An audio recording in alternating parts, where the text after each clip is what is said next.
एक बार की बात है, कुछ साइंटिस्ट ने मिलकर के एक बहुत ही इंटरेस्टिंग एक्सपेरिमेंट किया। उन्होंने क्या किया कि एक बहुत बड़ा सा पिंजरा लिया, उसके अंदर 5 बंदरों को रख दिया और वहां पर एक सीढ़ी लगा दी। उस सीढ़ी के टॉप पर कुछ केले रख दी।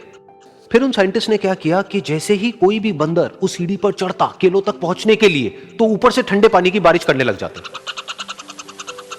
तो जैसे ही वो ठंडा पानी गिरता उस बंदर के ऊपर जो कि सीढ़ी पर चढ़ रहा था, वो फटाफट से नीचे आता तो पानी बंद हो जाता। फिर दोबारा से कोई और बंदर उस सीढ़ी पर चढ़ता उन केलों तक पहुंचने के लिए, दोबारा से यही होता। दोबारा से ऊपर से ठंडे पानी की बारिश होती, वो बंदर जैसे ही नीचे आता दोबारा से बारिश बंद हो जाती। तो बंदरों ने इसका मतलब यह निकाला कि जैसे ही कोई भी सीढ़ी पर चढ़ता है तो ऊपर से ठंडा पानी गिरता है। फिर उसके बाद में जैसे ही कोई भी बंदर उस सीढ़ी पर चढ़ने की कोशिश भी करता तो बाकी के बंदर सब इकट्ठे होकर के उसको पकड़ते, उसको मारते, उसको पीटते और उसको नीचे गिरा देते। फिर दोबारा कोई कोशिश करता, दोबारा उसके साथ भी ऐसा ही होता। फिर उन साइंटिस्ट ने क्या किया कि उन 5 बंदरों में से एक बंदर को उस पिंजरे में से निकाला और उसकी जगह एक नए बंदर को उस पिंजरे के अंदर डाल दिया।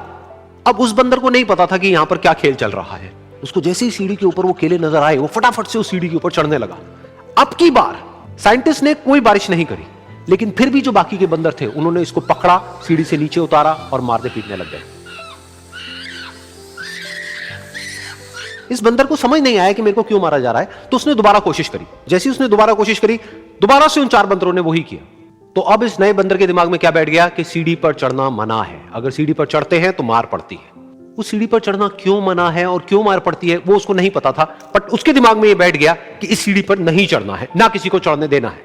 फिर दोबारा से उन साइंटिस्ट ने क्या किया कि जो पुराने 4 बंदर थे उसमें से एक बंदर को निकाला और एक नए बंदर को उसी जगह पर डाल दिया। अब इस नए बंदर ने भी वही किया जो इससे पहले वाले ने किया था, यानी कि वो भागता हुआ गया, उस सीढ़ी के ऊपर चढ़ने की कोशिश करी, उन केलों तक पहुंचने की कोशिश करी। बाकी 4 इकट्ठे हो गए और उन्होंने उसको मारा पीटा, सीढ़ी से नीचे गिरा दिया। उसको कुछ समझ नहीं आया, उसने दोबारा कोशिश करी, दोबारा उसके साथ यही हुआ। और अब इस बंदर के दिमाग में भी यही बैठ गया कि सीढ़ी पर चढ़ना मना है और सीढ़ी पर चढ़ने से मार पड़ती है। फिर साइंटिस्ट ने एक एक करके जो पुराने 3 बंदर बचे हुए थे उसमें से भी एक एक करके उन बंदरों को निकाला और उनकी जगह पर 3 नए बंदर आ गए। अब ये 5 बंदर नए थे और किसी को भी ये नहीं पता था कि उस सीढ़ी पर चढ़ना मना क्यों है, लेकिन उन सबके दिमाग में बैठा हुआ था कि सीढ़ी पर चढ़ने से मार पड़ती है। तो कोई भी कोशिश नहीं कर रहा था, जबकि अब कोई ठंडे पानी की बारिश भी नहीं हो रही थी। वो चाहते तो आराम से उस सीढ़ी पर चढ़ते, केले तोड़ते और आपस में बांट करके खा लेते।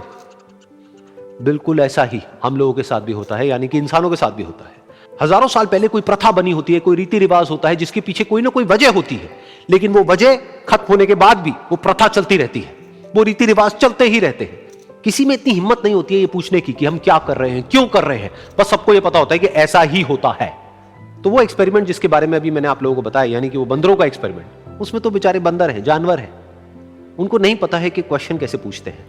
लेकिन अगर हम इंसान होने के बावजूद भी क्वेश्चन ना करें तो हमारे में और जानवरों में क्या फर्क है, सोचिए।